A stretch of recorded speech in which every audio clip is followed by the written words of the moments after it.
Hi Mary. Why do you think the Protevangelium of James is an important text? I think it's an important text, partly because it is so early.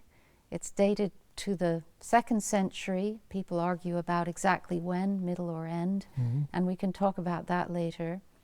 But it is a text that, in a way, builds on the canonical Gospels and provides a huge amount of material about a figure whom we hear very little about in, for example, the Gospels of Luke and Matthew. That is the Virgin Mary. The Protevangelium tells us the story of her conception from 2 righteous people, Joachim and Anna, how she was dedicated to the temple at the age of 3 and brought up there. This is the Jewish temple in Jerusalem.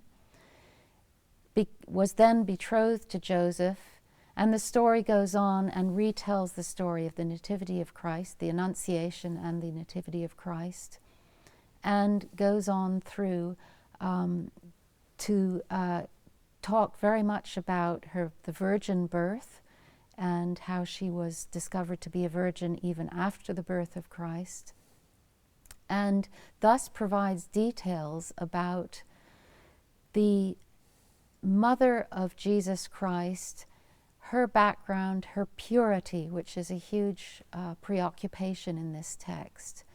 The detail with which it goes into these events in her life, which we don't know what their basis is, whether they're legendary, transmitted by oral tradition, or what, did then enter into the tradition of both the Catholic and the Orthodox churches, East and West, to form the basis of the cult of the Virgin Mary, for reflection and devotion to her purity, to her childhood, what formed her to become, as she's known in the East, as the Mother of God. And of course, that's creating the Protevangelium creates, as it were, a backstory in that it creates the time before the Gospels, and it also then, in creating that backstory, is the earliest evidence we have for this massive outflowing of later Christian cult. Most Christians down the centuries, though this probably would not be true today, have just assumed the history that we know a great deal about historical people, Joachim, Anne, Mary in the temple, and so forth. But of course, it's also an incredibly valuable document in terms of the 2nd century. And again, we may disagree on the timescale, in that the way it is probably the earliest work that definitely quotes both the Gospel of Luke and the Gospel of Matthew, where they are most different from each other in their infancy narratives. And while you might have said there are other 2nd century Gospels that can be seen as quoting earlier texts, what's significant to me about the Protevangelium is, by quoting both Matthew and Luke, it notes where they disagree, but rather than just noting the disagreement and opting for one or the other, it engages in a very careful process of creating a larger story that will allow the disagreements in the infancy narratives to appear to be, oh, they just got one part of the story, they got the other. And so it actually creates a harmony between them. Now, of course, harmonizations of the Gospel, we know that Celsus was, in the 2nd century, pointing to the discrepancies in the Gospels as a proof that Christianity was a fraudulent religion. So the idea of a 2nd century harmony is not itself that unusual, but what I think is most valuable about the Protevangelium is that the fact that it must keep the details from both Matthew and Luke signifies that these texts are already being given some sort of authoritative status in the church. These Gospels are being retold, they're being reread, they're being preserved in the churches. So it's no longer a case that you can just go with one or the other. The story, but the fact that the story has to keep both of them and has to try and integrate them indicates that they're already proto-canonical. And I'm intrigued by it not so much in terms of its later impact, but as a witness to the canonization of the fourfold gospel in the 2nd century. Because it clearly canonizes both Matthew and Luke insofar as these are not texts that you can just disagree with, and therefore they must both be true and harmonized. But of course, if you have both Matthew and Luke, we know the churches were preserving the Gospel of Mark, so that's absorbed into that. And also there's a curious reference in the Protevangelium that indicates a knowledge of John's Gospel as well. So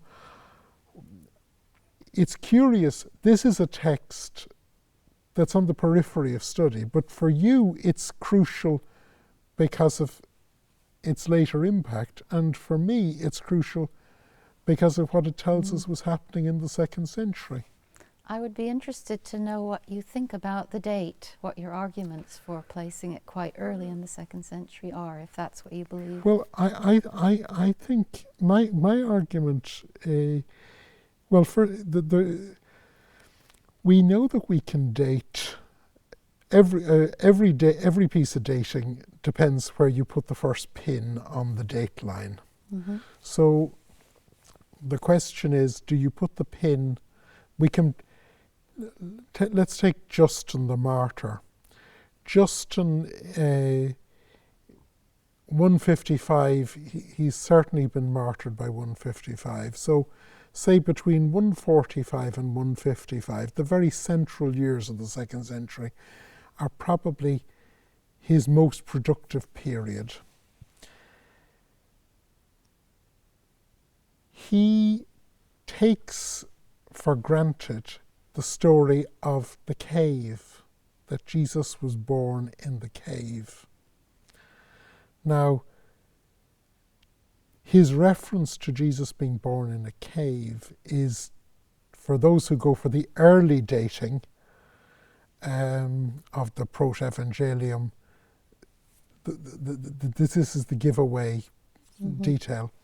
Because if you take Matthew's Gospel and Luke's Gospel, their accounts of the birth of Jesus,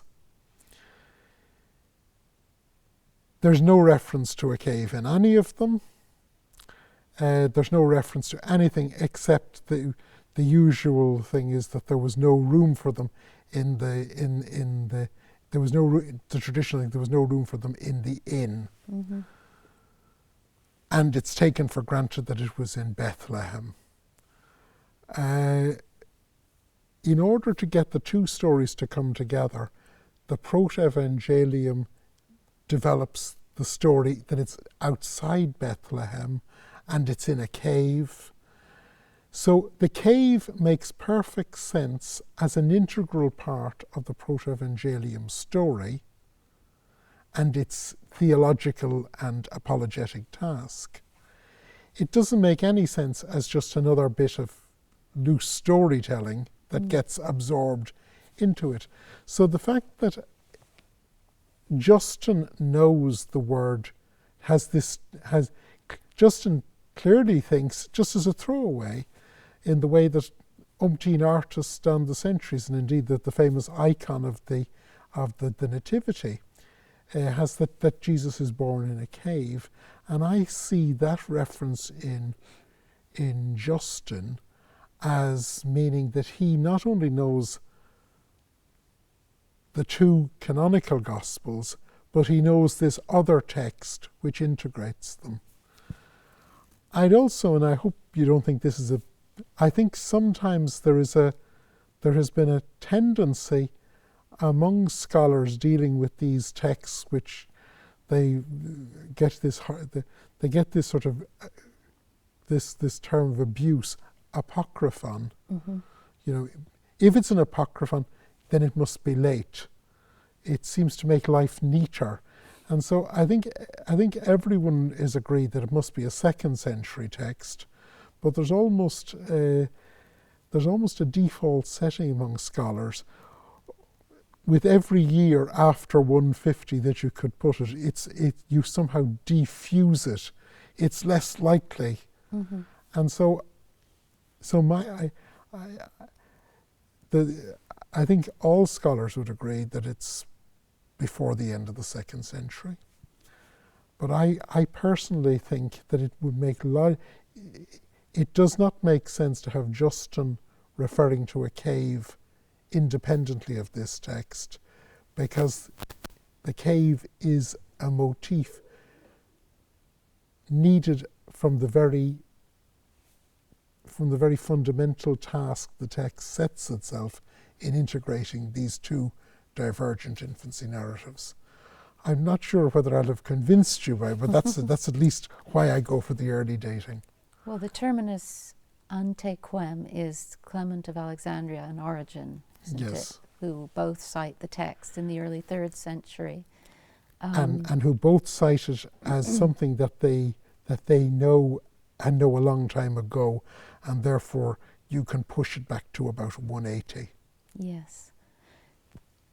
There are 2 aspects of the text that really interest me as well. One is the fact that the portrayal of Mary as a space like the temple, a sanctified space.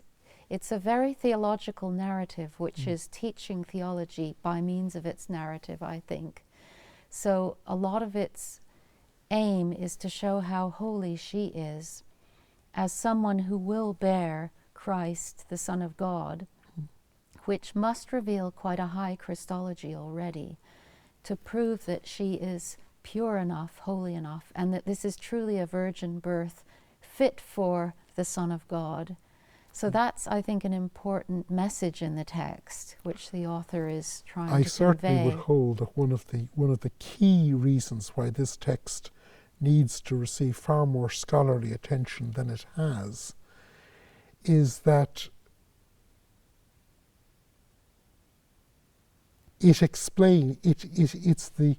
almost where the missing link in the development of high Christology. But you said that's one, and there's a second. The second one is that it's known and cited by fathers, as we've mentioned, Clement and Origen, and later Gregory of Nyssa, I think. But they all are wary of naming the text.